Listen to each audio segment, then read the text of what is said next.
Aujourd'hui, nous allons parler de stress et notamment des stress tests. On a fait les fameux stress tests qui seront publiés dimanche à 11 h. Les résultats des stress tests, donc les plus complets jamais réalisés sur la santé des banques européennes. À quoi ça sert?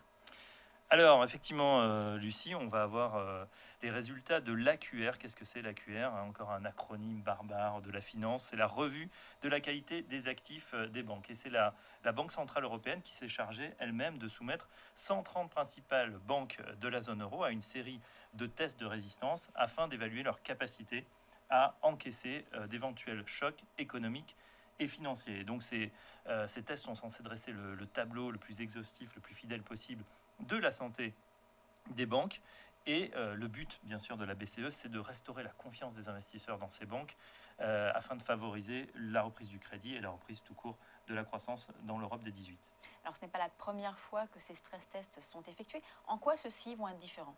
Oui, effectivement, on se souvient, post-crise des actifs financiers en 2008-2009, qu'il y avait déjà eu des tests, mais il y avait toujours un soupçon, en fait, de tricherie. En tout cas, chaque pays était soupçonné de minimiser plus ou moins les difficultés et les problèmes de leur banque. Donc on attend vraiment à ce que la Banque Centrale Européenne soit un acteur impartial et un juge impartial de ces tests, attribue les bons et les mauvais points, d'autant qu'à partir de novembre, eh bien, la Banque Centrale va devenir eh bien, le régulateur de ces banques. Donc, elle a intérêt effectivement à regarder l'état des forces en présence. À noter quand même qu'il y a des exceptions, toujours l'Angleterre. La Banque d'Angleterre, elle, de son côté, va soumettre les banques britanniques à la même série de tests. Notamment, elle va juger de l'impact d'une forte baisse de l'immobilier, car on sait que l'économie est très corrélée effectivement à l'immobilier. Et les résultats seront le 16 décembre. Alors, y a-t-il des sanctions pour les mauvais élèves à ces stress tests? Alors on se demande si effectivement il y aura des bons points et des mauvais points. Ce qu'on peut dire, c'est que même si certaines de ces banques échouent au test de résistance parce qu'elles ne disposent pas de fonds propres suffisants pour amortir les pertes, eh bien la BCE sera de toute façon clémente et elle conclura sans doute qu'elles ont fait le nécessaire pour renforcer leur bilan.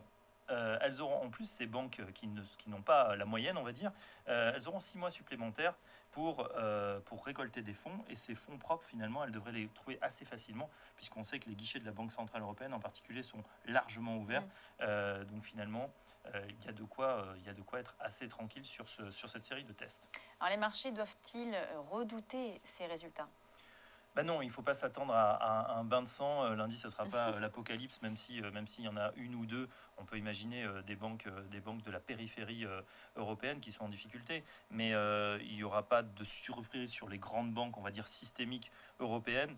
Il est probable que la Banque centrale, vous savez, comme l'école des fans, attribue des bons points un peu à tout le monde, juge que la situation s'est améliorée et que la crise financière s'est apaisée. De toute façon, elle n'a pas trop le choix. On ne tire pas sur l'ambulance. Si la Banque centrale était trop dure avec le secteur bancaire, elle prendrait le risque de saboter ses propres efforts et donc eh bien, finalement de pénaliser aussi l'économie réelle. Donc finalement, malheureusement, on risque d'avoir les mêmes cadavres dans les mêmes placards, mais ils resteront sans doute bien cachés. Merci beaucoup Fabrice pour cet édito. Place maintenant au débat de Direct Gestion.